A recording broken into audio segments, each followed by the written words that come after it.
Oklahoma Senator Jim Inhofe joining us on our program today. Senator, good morning. How are things in Washington these days? Well, actually, George, they're pretty good. I know a lot of people don't understand that. And, the president, for example, he's a little bit brash in the way he talks and his tweets that go out. But let me tell you, he's really doing a good job. I mean, our economy is just booming right now compared to what it was for the 8 years under Obama, and we're rebuilding the military at the same time.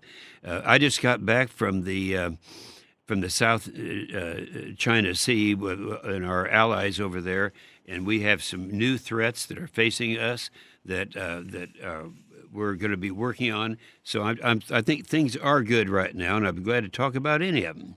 All right. Let's talk first, though, probably the big issue that's the country right now, and that is gun control. The tragic shooting in the Florida school last month, and a lot is being discussed across the country about limiting the sale of automatic weapons and things.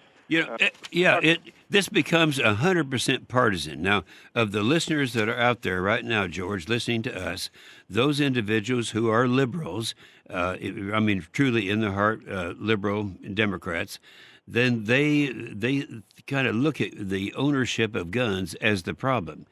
I don't see it that way because it's the people there's an assumption that if you take away people's guns, then the criminal element will obey that law. But in reality, by definition, they break laws, and so they'd end up with a definite advantage. So they have every time there's a shooting or anything, the first thing that the Democrats want to do is pass something that will actually restrict private ownership of guns. So right now we have several things that are being discussed. The one that looks like it might work is one that's called the Cornyn bill. Cornyn is from Texas, and it's called the Fix Nix bill. And I've decided that today sometime I'm going to get on that as a co-sponsor. It's already passed the House. And actually, the NRA supports it, but it's got the support of a lot of Democrats, too. And it strengthens the reporting requirements to the background check system. Yeah, because we found that some people are getting through that it would be fairly easy to keep that from happening. Now, other things that are being talked about are changing the age restrictions. I don't like that idea, and I would not support that. But it states that you'd have to raise the age of 18 for a rifle to certain types of rifles to age 21. Now, the bump stocks, there's something that should be done with that because that is, as you well know, a way of taking something that is fairly, that is legal and making something illegal out of it. And I think this is something that we pretty much do agree with. All right, so, what about the Dick's Sporting Goods and Walmart this week both voluntarily to raise the minimum age to buy certain types of firearms and ammunition? Well, they can do that. Now, what this would do if you raised it in the law, then everyone would have to do what they are voluntarily doing. So we'd have to make that decision. And frankly, I just don't think we need to do it with the law. I think that's probably the best evidence that it's not necessary because we have some people that are already doing it. I'm not sure it's a good idea. I'm not sure but they sat around with their board of directors and decided it was. And so I'm sure there'll be other companies that'll be doing the same thing. But that's a variety of efforts that are out there right now in terms of how to handle the school shootings and the problems that are out there. All right, now let's talk about some of the threats from Southeast Asia and especially North Korea. You mentioned. I want to do. I think you've been talking about. I'm sure in North Korea on November 28th, Kim Jong-un fired something from there on November 28th that had the range that could go all the way and reach Chickasha, Oklahoma. And that's we've been talking about that capability is going to be there. And a lot of people are saying, no, it's not going to be, but it is, in fact, there. They might argue that, well, we don't know that testing that they did was carried a payload. Maybe they couldn't do that with the payload, but that's kind of a weak excuse for it. Nonetheless, it is a threat. But the other threat, now I just got back from, from the Philippines, Taiwan, South Korea, Tokyo, and several other places in that area. And what is new now is what China is doing. Now, we knew that China was building up, as they have been doing for a long period of time now, their defense system. They're actually an offense system, and they are doing this by reclaiming land. It's something that's illegal. They're taking land that they don't own that might be over some of the beds that are down there, and by reclaiming land, they have built a bunch of islands that is now reached over 200 acres of islands. Oh, it's actually 300 now. Oh, it's 3,200 now acres. That's the current, and it's growing. On these islands, they're putting all kinds of armaments. It's just it's all stacked with all the war paraphernalia, and so that is a new threat. And the effect it's having, all those countries I just mentioned are countries that have been allies of ours, and now they're all getting kind of afraid of China, and they're not even acknowledging the threat that's out there. So that's something that's brand new that just happened, that we just got back from. And it's very troubling, because you have a new person who's trying to take over the control of that whole South and China area. So anyway, go back to the North Korea. Of course, Kim Jong-un is offered to go to the table with the president with some talks after the Olympics. Yeah, well, I'll tell you what's, and I'd like to have your thinking on this, but let me just bring it out because it's interesting. When the president, if you look at his response as opposed to his predecessor, what Obama would have done is in these things, like he drew the line in the sand in Syria, then he backed away from it, and it's been a policy of appeasement. What this president did, when Un came forward and he said, I have a button I can press, and I'm not afraid to use it. Well, if you remember, along came Trump, and he said, yeah, we have one. It's bigger, and it's more reliable, and if you try that, we'll blow you off the map. Now, right after that, a matter of hours after that, he called South Korea, and I'm talking about Kim Jong-un called South Korea and said, we want to join in with you on the Winter Olympics. And so I'm inclined to think, I personally believe that his response was one that was as a result of our president taking a real hard line. So the guy does have the capability. And the one thing that you have to say about Kim Jong-un is that he's not predictable. Every time we have a hearing, all of our top brass in the military say that he's just not predictable. We don't know from one day to the next what he will do. Well, you give a guy that capability, then it's pretty scary.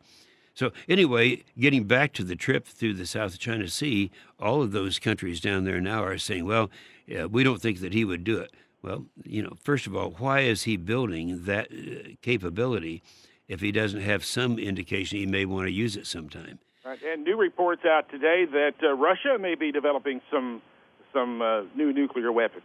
Well, and of course, they have. If you remember, when the president came up with the new program, he called it the 2-3 program. He said the problem we have with Russia and China is they are now competitors. In fact, the chairman of the Joint Chiefs of Staff, General Dunford, said not too long ago, he said, we are losing our qualitative and quantitative edge that we've had since World War II. Now, that's a scary thought. What he's talking about is they have equipment that's just as good as ours. I'll be specific. Artillery pieces. Even our ally, Germany, for example, has better equipment than we have. All of this happened, the deterioration of our military happened during the 8 years of Obama. I don't say that critically of him because he was honest about it. He's an honest liberal and doesn't believe that we need a strong military. He had a policy that you can't put money in the military unless you put an equal amount into social programs. That's never been the policy of this country. And that has now changed, and we're starting to rebuild now. So, and you were in your recent trip back here to Oklahoma. You stopped down at the Elgin for that plant down there that's trying to do some things about it. Oh, that's a huge thing down there. Down in, what they've been doing down in at Fort Sill is that's a place that if you look at the BRAC rounds, the base realignment and closure rounds since 1987, that is the establishment that has grown the most of any military establishment in the entire country. And they do it for a number of reasons. They have community support. They have a lot of legislative support that we give them. But it's primarily that they are in an area where they have that huge range down there. So it's a hot range. They can try things out as they develop them.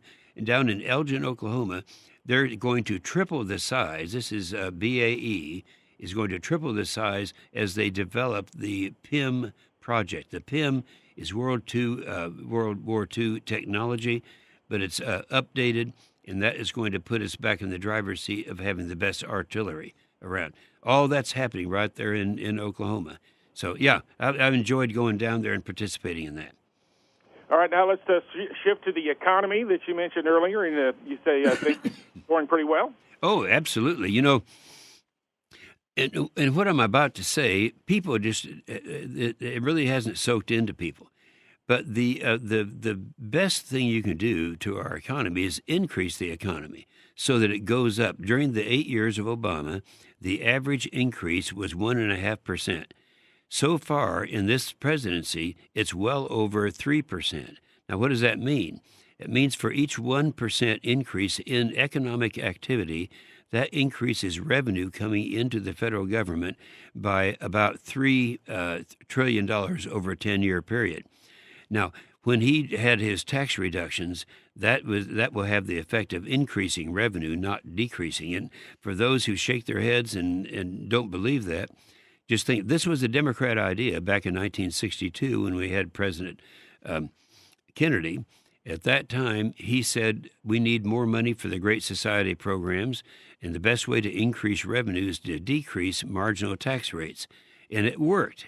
The total amount of money that year, in 1962, it took to run government was $469 billion, and that increased by 30% in the 2 years following the tax reduction. Same things happened when Reagan became president. So it's going to happen again, and that's going to put us in a position where we're going to be able to rebuild our military and also this very ambitious road project. And by the way, my website is inhofe.senate.gov, and if you want to get into any of these issues, for example, I had an op-ed piece in the Wall Street Journal last week that explains what we're going to be doing with roads and highways and infrastructure, and at the same time, we have one that is talks about the over-regulation that we're doing away with, and that has the effect of increasing the economy. So good things are happening. If you're a conservative, you're very happy right now. All right.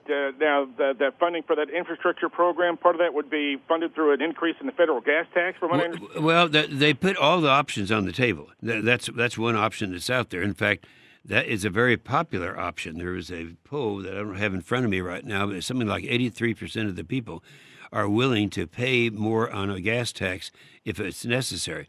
My position is it should not be necessary because our increased revenue as a result of increased economic activity is already taking place. Let's wait and see if that comes in before we have to consider any other sources of revenue. The bottom line, though, is we really need to get down. I often say that there's an old document nobody reads anymore. It's called a Constitution. And that tells us what we're supposed to be doing up here. Number one, defending America. And number two, they called them post roads back then, but roads, highways, infrastructure. So I'm proud of this administration that is on that track. We're working hand in hand, and those two things are taking place as we speak. All right. And just in the last segment, let's talk about the president's proposal that passed just last Christmas to improve the economy a little bit, but the projection is for some big deficits down the road. Well, yeah, the projection on deficits, we can stop the deficits by the things you and I have been talking about with the economy right now. And those results are already in. This might be another issue that you're talking about here. All right, Senator, we want to thank you for your time, and have a great day. Thanks a lot. Okay, I was down in Chickasha last week, and look forward to come down and seeing you again. Okay, thank you. You bet.